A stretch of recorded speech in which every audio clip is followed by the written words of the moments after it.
Hey guys, just wanted to give a little bit of an idea of how the D.E.S character came to be and all that kind of stuff, and kind of maybe a little bit about the moveset itself, and a little bit of character design and stuff like that.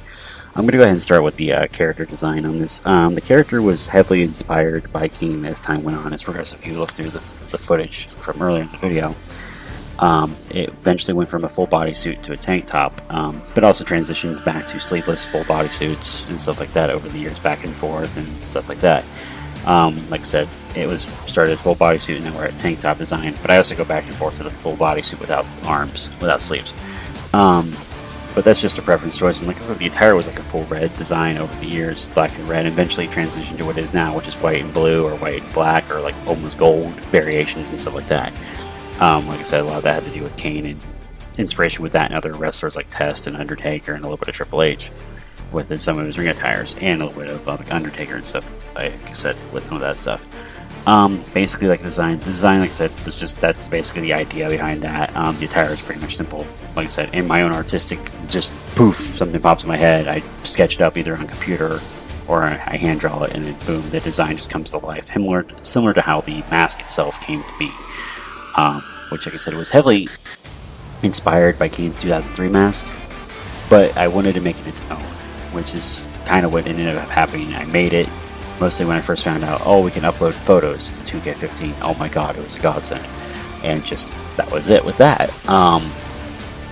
But going into, like I say, done with that and kind of explaining to reference about that, like I said, it's pretty much summed up, that's what it is. It was just a design of my own stuff, inspiration by Kane and Taker and all those other guys.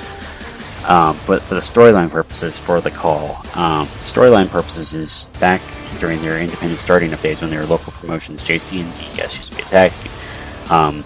D.E.S sometimes went by name Jackson AP. I don't know what my brother used to run his character by, but this is like the early years before, like storyline reasons, before JC got his break in TXW and before D.E.S reemerged back onto the scene. And being a 10-year veteran, most people don't know him or reference him because D.E.S is a 10-year veteran because of a different time period in call. Back before competitive, back when there was very little simulation. People did do simulation, but it was on a very low-key side compared to what it is now. And there was also, but he was more of a much more competitive scene just because of how the gameplay was, and just was ruthless back in those years. Kind of like the uncharted, kind of like unruly era of online playing in the WWE games. Back in 2006, 2005, 2006, and 2007, probably the most dominant, crazy years that this happened. Before we transitioned into the Sims, simulation style stuff. But basically, like I said, the character storyline was, going back to that, it was, they were a tag team. JC Pullins was frustrated because D.E.S, of course, was getting all the attention because of the time frame, bigger guy, stronger, had charisma, all that kind of stuff.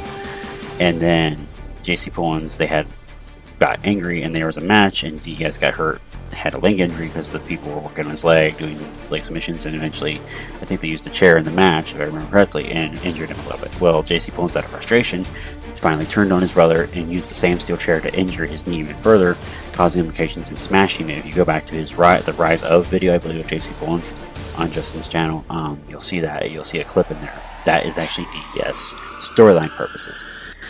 And basically, that's what happened.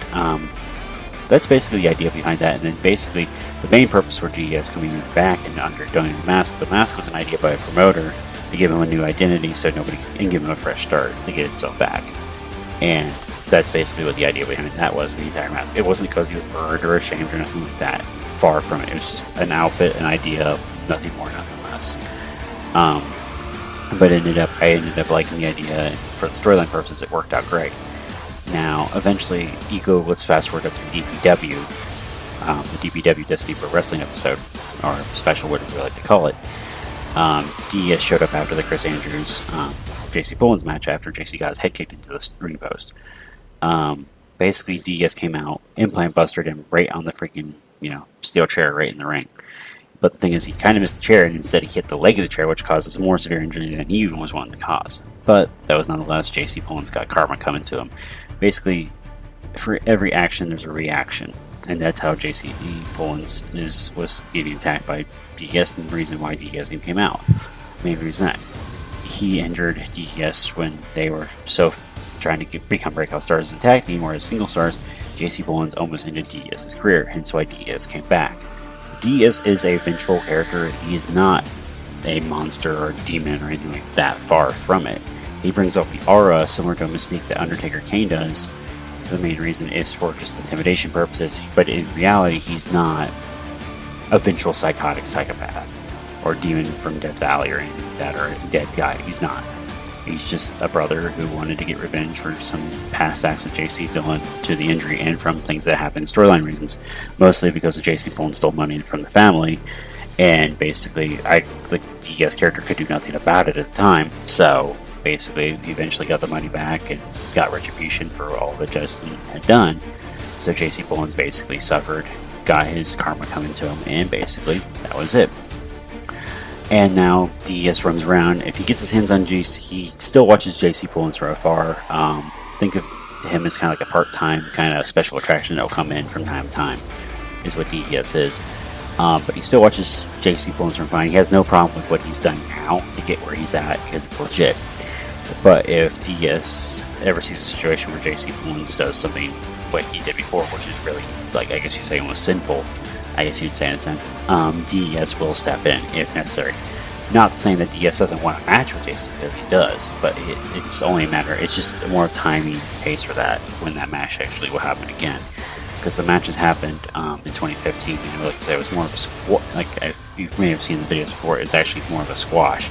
Really good, but it gave the idea of JC Bullins knows who he is, realizes his brother's out there, and basically his brother came back out as an unstoppable beast, basically coming out, I don't care what I have to do, I'm going to get my hands on you. And that's the idea behind it.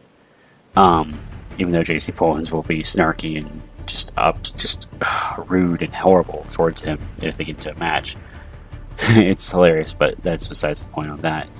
But basically, the standpoint is simple. He's a 10-year plus veteran who started roughly in the 2004-2005 era, not donning a mask, but then donned a mask to restart his career up after being in the business for some years. He took a huge break, so technically he's only considered tenure, but he's 10 years, but he's been away from the business for like 5. So basically, that's the idea behind D.E.S. and the whole idea. It's a very simple premise. He came in, old school veteran, almost was going to be a breakout star, was going to get hired by a big promotion, and then boom, the injury happened.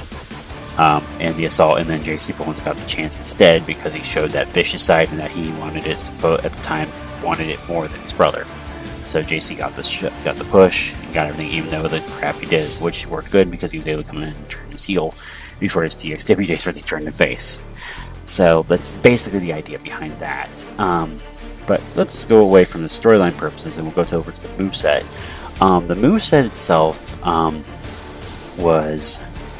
The idea behind it was kind of like, I wanted to do Kane stuff, but also wanted to implement more of the athletic, bigger, shorter men, things like Rusev can do, and Bray, and the Kevin Owens can do, and stuff like that, kind of references, or like even taller guys like Test, or like Undertaker, or even Big Show stuff. So he's got a little bit of mix. You can see he's got some of the Kane signatures, maneuvers in there also, but he's also got a lot of reference to Roman Reigns and Owens, like with the style power bombs, or even Kevin Nash with the jackknife power bomb. Or like the body splash like Sting that goes into the decompos. He's got a technical prowess, but not as much as I used to have in the character. He's got a power game, and it's a little bit of mix of, like I said, a lot of the moveset is a little bit mixed of Tests and Kanes, and a little bit of Big Show and Taker, but not to the degree. But it's also got a cerebral style moveset where he takes his time, paces how I play the character, or almost kind of like a early 1990s style Undertaker, where Taker wouldn't take much hits in most of the match, but his hits when he got his hands on you back in the golden era, when he got his hands on you, it was basically, it's over. D.E.S. over the years also, for moveset, and I would say for finishers, used to use, of course, because that's how I was when I was younger, I would say when I was younger, was a chokeslam and tombstone. That's regressed over from Jackknife to Farouk's Dominator to the knee trembler itself, and even to a running DDT. But now I use a flip out, sets up an firearms and flips out into a headlock facebuster. Also, I have, which is now the most common all-in finisher for standing for him would be the implant buster. He does have a giant double foot stomp, which is equivalent to his punt, but to the punt of Randy Orton, but you'll never see it very often, never get hit. But when it does, much like the match with Sin that was recorded a while ago, it hits, it's over, no ifs or buts. I mean, you got a 7'2" guy not 7'2", but like 6'10", 6'11" guy jumping off the top rope, jumping both feet and smashing your head in with his feet. So yeah, it's kind of pretty much game over there. But like I said, the Implant Buster was an idea I saw back in the day. TNA does an Awesome Kong and Karma in the WWE. I love the Fanu. I love more or less an Awesome Kong TNA. I love the Fanu. I just love the maneuver. And I just like the idea, the concept of a really tall 6 foot plus 6, almost 7 foot guy lifting a guy up in the air and then just heaving him forward and dropping him on his face or his head or whatever. That's the idea behind the maneuver. So that's the main reason I use that. It's basically, like I said, it's his tombstone. But like I said, even the chokeslam itself is not even any finisher or signature slot on his moveset. It's in the moveset, but like I said, that's the idea. But like I said, I wanted to do stuff like that and be similar. If anybody wants to know, I can probably go into more detail over time. But basically the idea is that's basically how the moveset. I'm not going to carry on about that. Like I said before earlier in the video, if you guys want to know anything, just ask. I'll be more than willing to probably tell if I'm wanting to. But like I said, that's about it, guys. See you later. Adios. Bye.